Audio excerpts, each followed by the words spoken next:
All right, so this video is a brief overview of AP US History Period 1. Just trying to give everybody a quick little summary of sort of the main topics. This is not meant to replace, classwork. It's not meant to replace reading the textbook, but just trying to give everybody some basic background knowledge. A lot of it will probably be review. But just so that we all have kind of a good starting point. And this can also be, maybe a review video that you go back to as we get closer to the AP exam. Just like, oh yeah, I remember when we talked about that.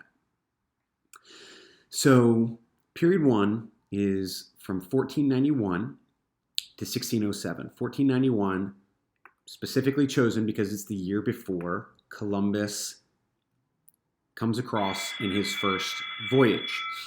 So we're talking about pre-Columbian North America and the native societies that existed pre-Columbian. So for those native societies, right, they initially, thousands and thousands and thousands of years ago, came across a land bridge during the ice ages that what's now the Bering Sea, the Bering Strait, would have been iced over in a land bridge, and you could have come across. So over thousands of years, these native groups following animals, following food sources, migrated down into what is now North America, Central America, South America, over thousands of years. Okay, and this took a long time. And so that gives you a sense there, right, on the left of what is today Russia, would have come across that Bering Strait into what is now Alaska and spread down out through. And that's the area on the globe. So I want to talk a little bit about these native groups that existed prior to Columbus arriving in what Europeans called the New World. So before these Europeans arrive, it's important to understand there were lots and lots of American Indian tribes scattered all throughout North and South America. This was not a barren land and an unsettled land. There were tons of native groups. And these were not, as Europeans came to believe, backwards by any means. They were just different. Right? A lot of these tribes, very complex religious structures, political and social structures, cultural beliefs. These were advanced societies. They were just advanced in ways that Europeans didn't recognize and didn't think were advanced. A lot of the natives lived in smaller, sort of scattered settlements. Not necessarily, there were some bigger settlements, right? But not, these big, large cities that Europeans might have been accustomed to. All of these native groups were extremely skilled at adapting to their environment to find ways to survive. For example, groups in the Northwest adapted to the wet environment, lots of water, lots of rivers, access to the ocean. They fished, right? Groups in the American Southwest had to figure out ways to raise crops in a desert. And so they developed irrigation methods in order to maximize the water that they did have. Very skilled at adapting to the environment. A topic that will show up most likely on the AP exam is this three-sister farming. This topic of three-sister farming. And it's kind of another example of adapting, right? So you probably remember from other history classes, right, that native groups, corn or maize, very important staple crop for these native groups. As the crop sort of came out of what is now Mexico and took root through the American Southwest, it eventually spreads to the Southeast. And that corn, along with beans and squash, became major staple crops, major nutritional resources for the groups in the East Coast where European settlers are going to start and make first contact. So those three sisters, if you hear that term, it's talking about corn, beans, and squash, right? And so this picture here, right, talk about adapting to your environment, right? Native groups found ways to use those where, the beans could wrap around the corn stalk and the squash could provide some ground cover. And so you have ways that the three plants kind of reinforced one another to grow well and to provide lots of nutritional value. These native groups were very healthy. Here you see some of the cultural areas, and you see not only the wide number of different tribes and groups that existed prior to Columbus coming to America, but you also see the variety of economic activity, whether that was primarily farming, whether it was hunting, like the tribes of the Great Plains and the Great Basin, doing some hunting and gathering, fishing in the Northwest. There was a variety of economic activity, largely driven by the environment around you. Native groups were very adept at doing this. Now, obviously, when Europeans do come in, there's going to be cultural clashes, right? Two different cultures colliding with one another starting in the year 1492. So for white Europeans, they had beliefs that were very different. They believed, land was for economic use, that you could clear the land, and in doing so, they destroyed hunting areas for Native American tribes. They would fence it off into private property, and this was very different for Native Americans. Dividing up the land and selling it, that was a strange concept for Native Americans, because Native Americans had a very different relationship with their environment. They didn't just see the environment as, a resource for economic growth.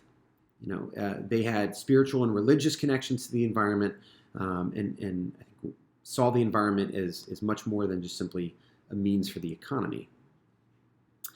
Hunting for survival, right? A lot of these groups, hunting was a major activity, and so when when Europeans come in and start to fence off and block off areas, that causes conflicts. And the idea of land ownership itself was not really in the mindset of Native Americans, right? Sure, you had tribes that sort of had dominion over hunting grounds in certain areas, and they might fight over it, but it didn't mean that they owned it in the sense that an individual owns a piece of land. It meant that the members of that tribe all had access to it, right? They could grow crops on it, they could hunt there, right? It wasn't owned by one person. And so these different cultural beliefs come into conflict with one another, and they're going to cause clashes between Europeans and native groups.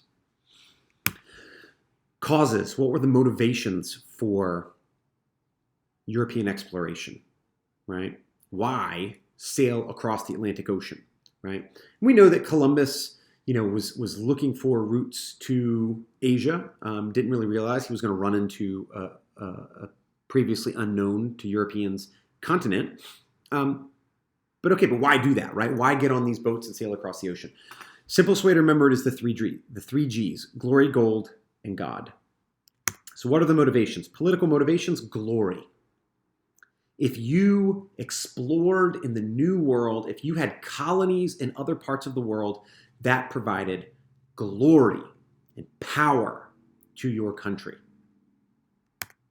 There were economic motivations: gold, right? Columbus is looking for a quicker trade route to Asia. He doesn't find it, right? But pretty quickly, Spain, Portugal, they start to realize, well, this might be a different land, but we can still exploit it, and we can get gold and silver, and we can get riches from it. So glory, gold, and then God, right? That, Europe for a while, think the Crusades, there had been conflict between areas of Muslim control, areas of Christian control.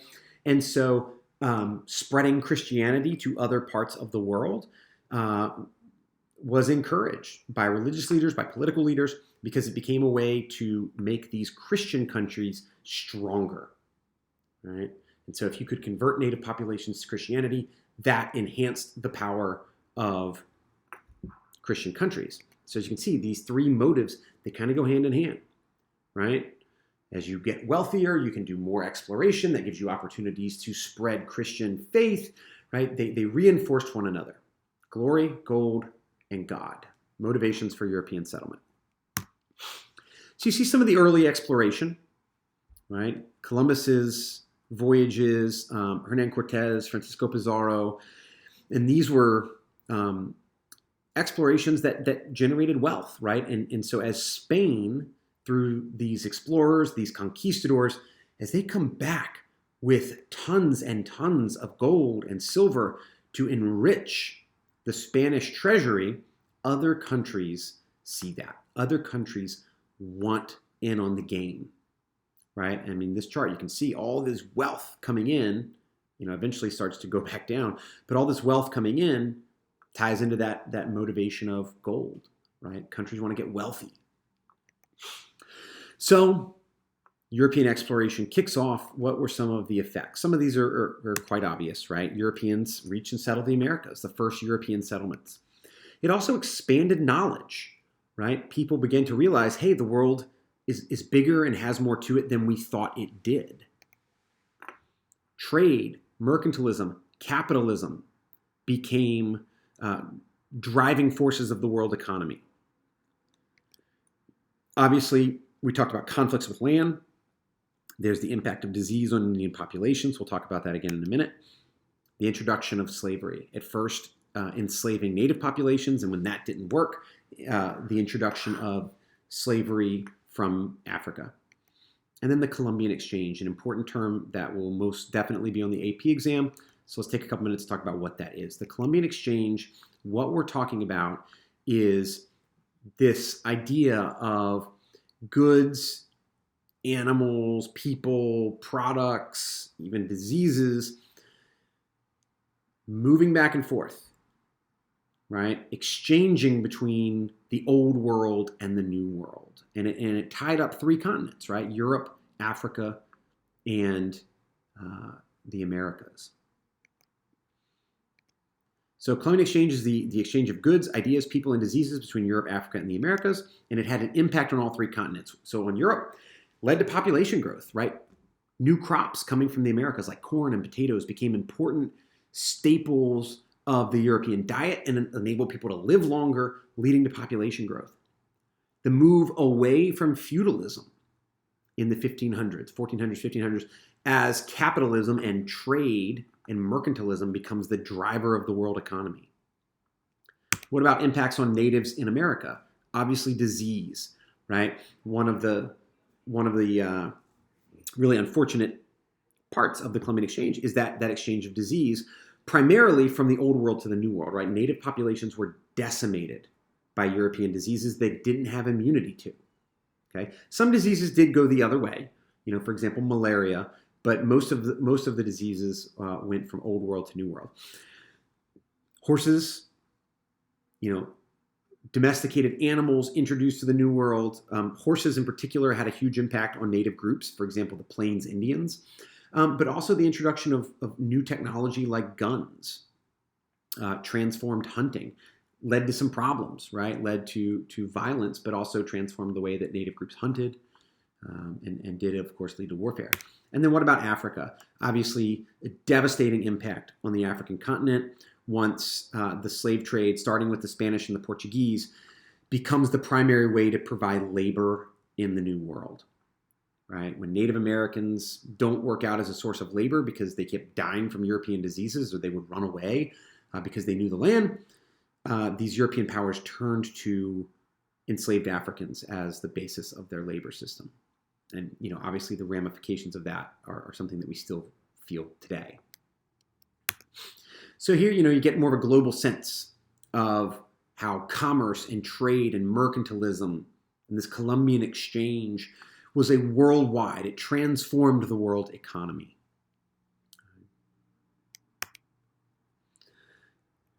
A couple more slides here.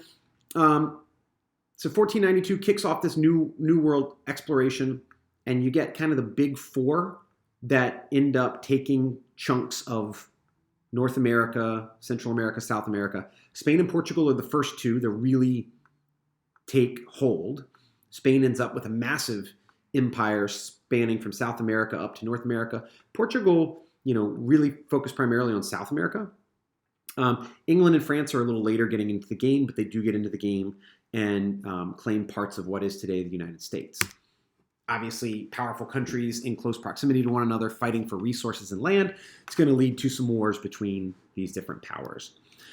But In the time period we're looking at, in period 1, the Spanish are really the main one we're going to focus on here. First, they were the first ones to pursue colonization. Columbus sailed for Spain. Starts in the Caribbean, moves to Central, South America. You have the conquest of the Aztecs, the conquest of the Incas, and the riches that come from that. And the oldest permanent settlements in what is now the United States weren't English, right? We always think, oh, Jamestown. Well, that was the first English settlement, but St. Augustine is actually almost 50 years older, right? So the first European settlements in America were Spanish, not English. So this gives you kind of a sense here, right, of just how vast the Spanish Empire, the Spanish colonization of North, Central, South America was. One important aspect of Spanish colonization that I want to make sure you understand is this idea of the encomienda system. Probably will be on the AP exam. Right, is that as Spain comes in, they set up what is basically a class-based system that mirrored feudalism, brought feudalism into the New World with, the Spanish explorers and pure blood Spanish folks at the absolute top, and then, classes of mixed race as you go lower, and then at the very bottom are native populations, enslaved Africans. That encomienda system eventually falls apart because native populations were just absolutely decimated. And again, as I said, that leads to the importation of enslaved Africans. Right? Spanish were often pretty brutal in their treatment of natives. The Spanish did at times intermix in their relationships and with native populations, but they could also be incredibly brutal towards the natives. I do want to point out a prominent critic. You might see, some primary source excerpts from De las Casas, because he was a critic of this encomienda system and the Spanish treatment of the natives. I mean, he's father, Bartolome de las Casas. Obviously, he's a religious figure, but he very sharply criticized the way that Native Americans were treated by the Spanish. And he said, listen, we shouldn't be enslaving them. We should be educating them. We should be converting them to Christianity and baptizing them. And he was one of the few Europeans to really point out Indian culture is not backwards. It's not the same as Europe, but it is advanced. It's just advanced in a different way. And we don't have the right as Europeans to come in and just decimate their populations and enslave them just because their culture is not the same as ours. Okay. So Spain really becomes the driving power. But as I said, England, it's not going to take England, France very long to realize, hey, we went in on the action. Okay? And so as we get to the end of period 1 with 1607, that date was picked because 1607 is the settlement of Jamestown. You see sort of right in the middle of the map there. You see Jamestown, the first permanent English settlement in the New World, which is going to provide a foothold for England to pursue those 3 Gs, glory, gold, and God.